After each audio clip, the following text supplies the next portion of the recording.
What's going on, guys? Got another comic book haul video for you. This is a shorter haul.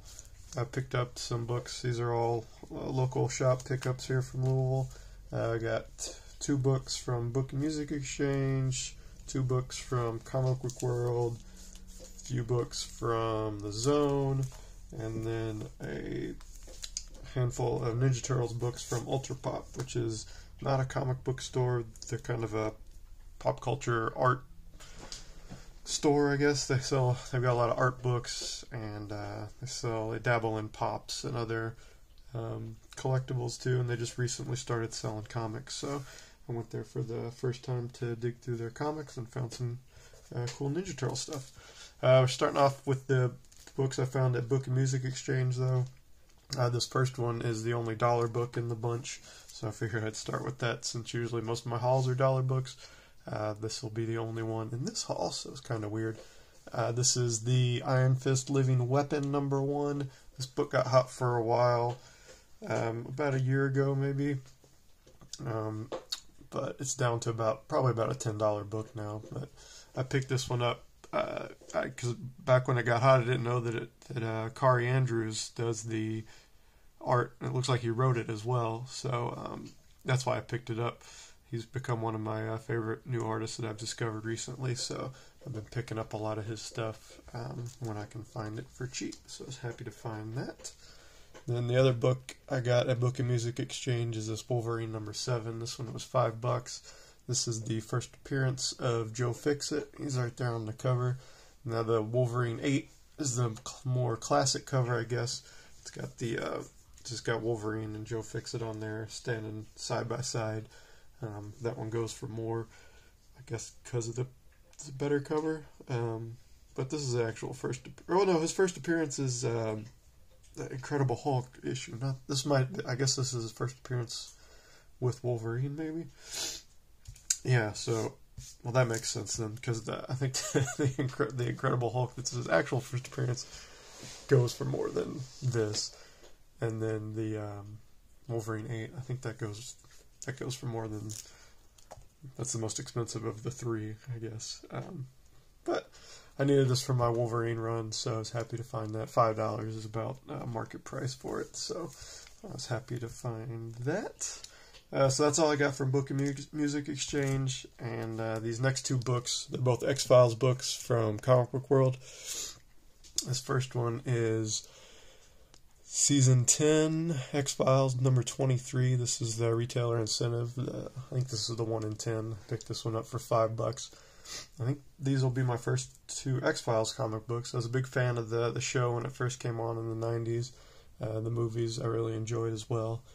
I never read any of the comic books. I think I collected some of the Topps comic books when those first came out, when the show was first on back in the 90s.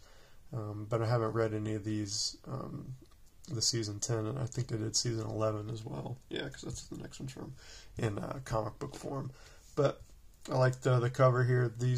I think there was a run. I was looking through Comic Geeks to see the variant covers and everything, and it looked like there was like 5 issues around this time, around issue 23, where these portrait covers were the retailer incentive covers. So I always liked the Stephen Williams character in X-Files. I think there's one of Cigarette Smoking Man too that I'll keep an eye out for, because he's the best villain in this show. So I'll keep my eye out for that. But I was happy to find this one for $5.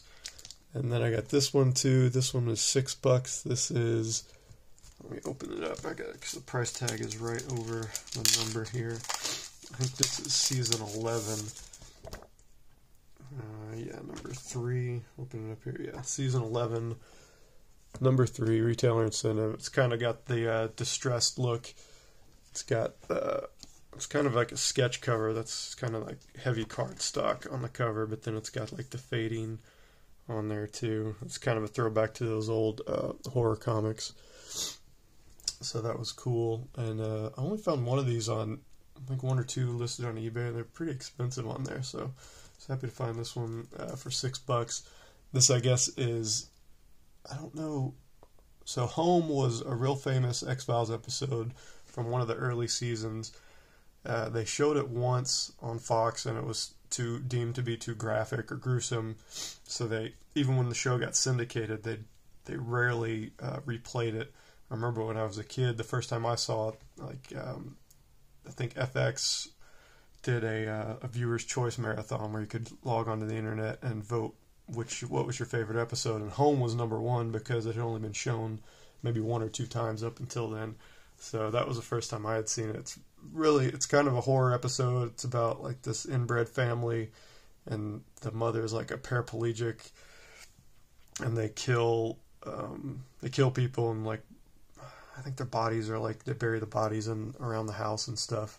And the family it's like 3 sons who are like the Peacock family. Yeah, they're all disfigured and stuff. I guess that's one of them. And then there's the mom. It was really creepy. They rolled her out like on one of those dollies, I guess, that the mechanics use to get in their cars. They rolled her out and put her under the bed, and like when the cops came, they tried to hide her, and when they pulled her out, it was very odd.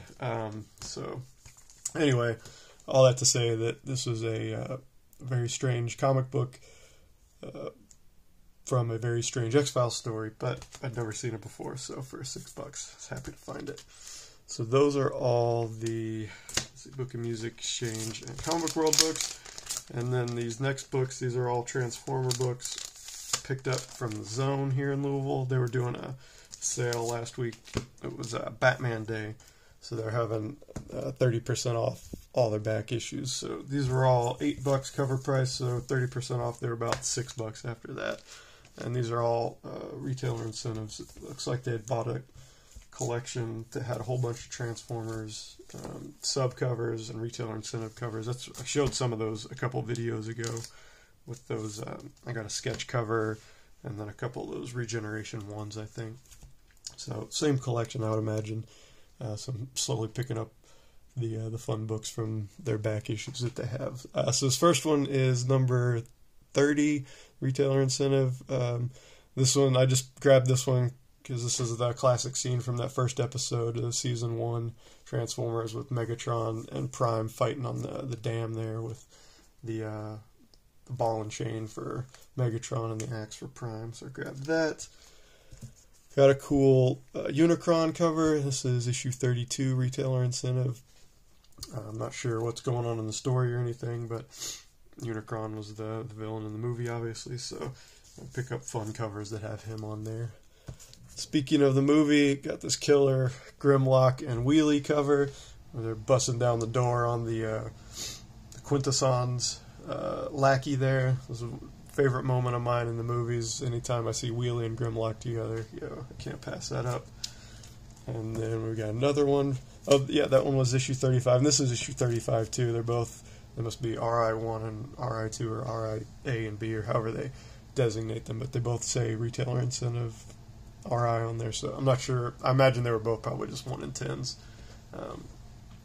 This has got the cool Starscream with his crown. This is the happiest moment of Starscream's life, I'm sure. It all goes downhill, and it goes downhill so quickly after he gets to wear the crown. So I'd like to see, like, if they did a cover for 36 with Galvatron coming in and crushing, stepping on the crown of Starscream after he disintegrates him. That'd be pretty funny. But I love Starscream, and he's just a lovable loser guy. And this is 5 seconds after this, he's dead. So this is probably the happiest moment of his life. So it's good to go out that quickly after you're so happy. Maybe I don't know.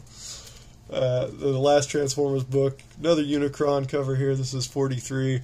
This was fun. It's kind of a parody of a travel agency ad. It says, "Take the space bridge to Unicron's head for the weekend.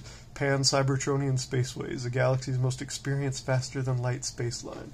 So there was a whole run of these fake travel agency covers around this time for these Transformers books, and this was the one that I liked the most, so I grabbed that one. So that was all the books that I got from the Zone on Batman Day. And then these last books, these are the Transformers books I picked up from Ultra Pop, and these were all $10 a piece. and then I've got one non-Ninja Turtles book. So I got, let's start with the non-Ninja Turtles book. This one was $6. This is Darker Image. This is the Platinum version of this variant, I guess. I still haven't found, I mean, of course I see the Darker Image ones all the time in the dollar bins, but they're usually pretty beat up and unbagged. So I'm keeping my eyes open for a bagged version of the newsstand and a bagged version of the direct that's not all beat up. But this one's not bagged. I don't know if the Platinum, you can see the kind of shiny trade dress up there. I don't know if the Platinums came bagged or not. I imagine not, but I have nothing to back that up with. And I think there was a gold version as well, where the title and the trade dress was gold. But this is the first time I'd seen the Platinum variant in the wild, so I grabbed that for $6. And then the rest of these turtle books, these were all $10 a piece. I picked up issues 50 through, let's see, 2, 4, 6, 7 issues between 50 and 61, which I just learned issue 62 was the last issue in the volume 1 of this Mirage run. So got to be, I didn't check beforehand before I recorded to see how close I am to completing that first volume, but I think I'm pretty close now. You know, not all first prints or anything, obviously, but made a good dent in that first volume. So I'm happy to do that. And then I never see these later issues in good shape around me in person for decent prices. So $10 is it's probably market on most of these books. So I was happy to pay those. And this 50 is really cool. It's got the homage there to the first issue. It's even a little wraparound cover, a wraparound like the issue 1 was. It's not news magazine size, obviously. It's normal comic book size, but got the wraparound and the homage. And then in the back here, there is a little pinup gallery from some artists. We got Eric Larson, we got Walt Simonson, and then Todd McFarlane doing Michelangelo, who's as angry as he has ever been in that picture. So that was cool. Really happy to find that one. And this is the issue 50 is the first part of the City of War storyline that wrapped up that Mirage Run Volume 1. It's a 13-part series. Like I said, 62 is the last one. So I got 50, 51, 55. It's a cool splinter cover. 57, 58, 59, 60, and 61 was the last one that he had. So the guy there, I talked to him, he had a spinner rack of a bunch of 90s stuff. That's where that Darker Image book was. And then he had like some, you know, Brigade and Cyber Force and some of that early Image stuff. But he asked me what I was looking for, and I told him Turtles. I'm always looking for Turtles. So he went in the back and he grabbed a stack. He grabbed this stack. There was one issue, like 52, I think, that I already had that I didn't end up getting from him. But I grabbed all these, and he's just slowly pricing out books in his collection and other collections. So he posts on social media, on Facebook and Instagram, so give him a follow. Ultra Pop in Louisville, Kentucky, if you're local. He posts a couple times a week about books that he's putting out. I think he put out some Lobo goodness this weekend, so if you're interested in that, go check it out. But he's a nice guy. He uses the Overstreet to price books with, so you don't have to wait for him to look everything up on eBay and change the prices of everything, which is always a good thing. So that's going to do it, guys. I hope you enjoyed the video, and I will talk to you guys later.